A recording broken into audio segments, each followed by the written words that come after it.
Hey everybody, this is Kelly of Rojo Chief Clothing, and today I will be talking about Jesus and the Hebrews of Israel and how the Israelites in Judah and Jerusalem are really from ancient America instead of the place that they claim that it's from, which is the Middle East.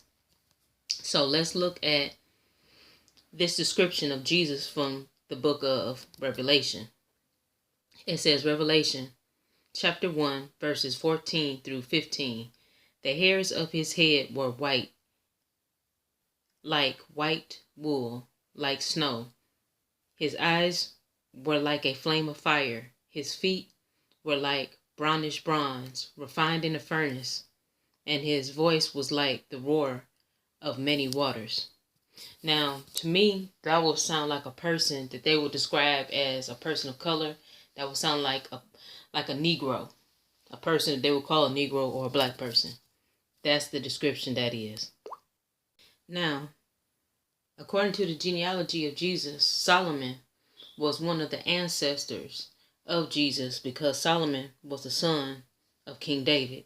And this is how King Solomon described himself. It said in the Song of Solomon, chapter 1, verse 5 through 6, I am black, but comely, O ye daughters of Jerusalem, as the tents of Kedar, as the curtains of Solomon.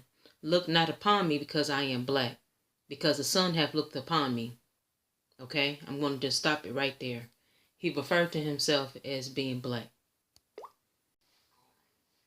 Now, in this verse from the book of Isaiah, chapter 29-22, it says, Therefore saith the Lord, who redeemed Abraham, concerning the house of Jacob. Jacob shall not now be ashamed, neither shall his face now wax pale. So, when they was talking about that, we know pale means like void of color.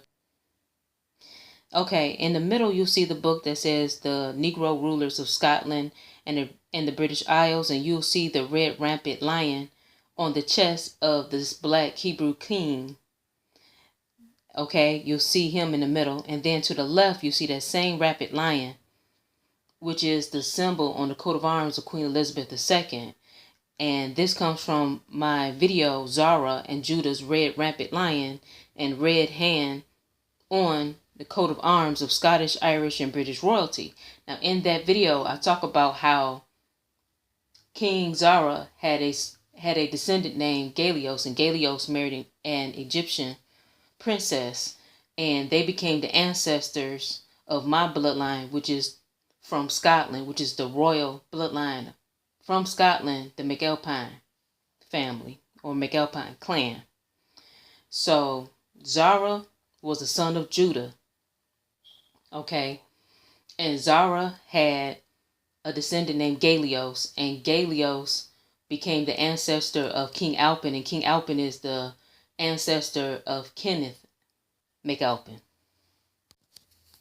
Okay, Star in the West was a book that was written and published by one of the presidents of the United States called Elias Boudinot.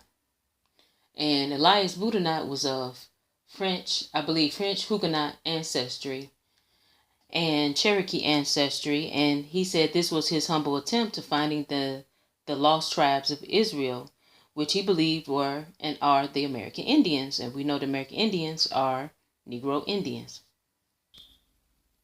So as you see here, Christopher Columbus, he was looking for Jerusalem, and it says here, finding a new Jerusalem in America, the American Council for Judaism. It said in America, Jews found a new Jerusalem, but there was already a Jerusalem that existed in South America already. Okay, and it says here, Christopher Columbus to equip a fleet for the West Indies, and we know the West Indies is a part of the Americas. Okay. Since over the years, there have been many claimed discoveries of ancient coins and artifacts found in the Americas. What do you guys and gals make of some of these finds? Do you think they were merely dropped by collectors, or do you think pre-Columbian Europeans and Asians were here way before?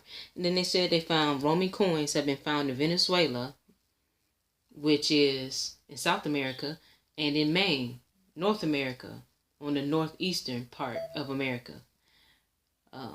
In the United States, of course, right? And then they said Roman coins were found in Texas at the bottom of an Indian mound at Round Rock. The mound is dated approximately 800 years AD, meaning after Christ. And then it said 1957 near, I think that's Phoenix City, Alabama.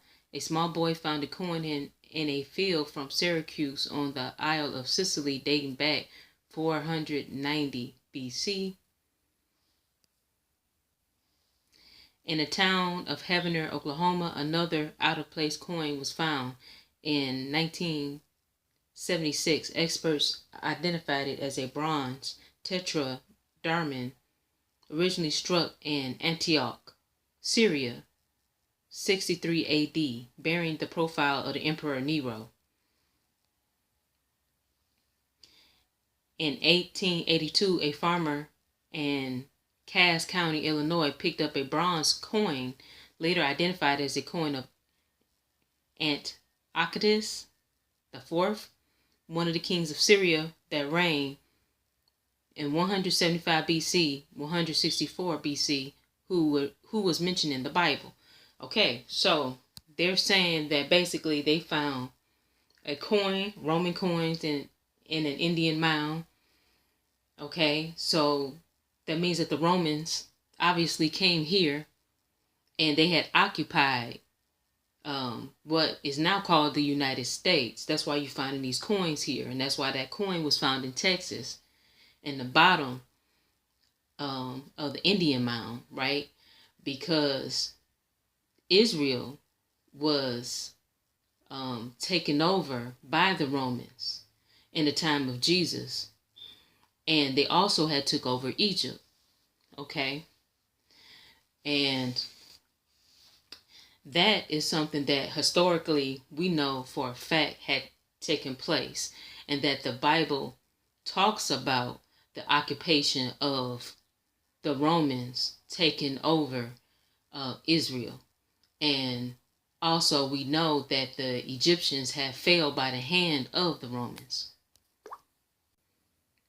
Okay, now this is a verse from the Bible, from the book of Revelation, chapter 3, verses 9. And it says, "Behold, I will make them of the synagogue of Satan, who say they are Jews and are not, but do lie. Behold, I will make them to come and worship at thy feet, and to know that I have loved thee." So this is the Most High, the one that told Moses that he is I am that I am, or who's also known as Yahweh or Yahweh. He is the one who is the creator of Jesus, right? Who was crucified by the Romans. And as I showed you previously, that the Roman coins were found in Texas, and it was found in other parts of the United States as well as Venezuela. So that was proof of the Romans coming here to the Americas to occupy America, to take over Egypt, and to take over Israel. And as we know, Jesus spoke about the Romans being around during his time period, and they were the ones who had destroyed or tried to destroy Israel, and had defeated Egypt. That in this book called The 13th Tribe, this author, he explains how you had people who had converted over to the religion of Judaism, and they refer to themselves as being Jewish or Jews, and they're not of the bloodline of Judah at all whatsoever. That their genealogy does not go back to ancient Israel. And so for those particular people whose genealogy does not go back to ancient Israel, which is originally found in America, right? It's found here in America, and that's the reason why they found ancient Roman coins here in an Indian mound in Texas, as well as they found another one in Venezuela in South America, and another one in Maine. That's the reason why, because the Romans came here and they occupied Egypt and Israel. As you see here, this is a burning cross in the movie Mississippi Burning, and you know that the Ku Klux Klan burns a cross on the lawns of Negro Indians. Now, why would they do that unless they know that American Indian people, which are black people, are descended from Israel? Please like and subscribe if you haven't already. If you like my presentation about the Hebrew Israelites and the Egyptians, and how the ancient Israel and ancient Egypt are actually in the Americas, and how the ancient Hebrew ancestors had also established what they called the black nobility bloodlines of Europe in the British Isles, Scotland, and Ireland.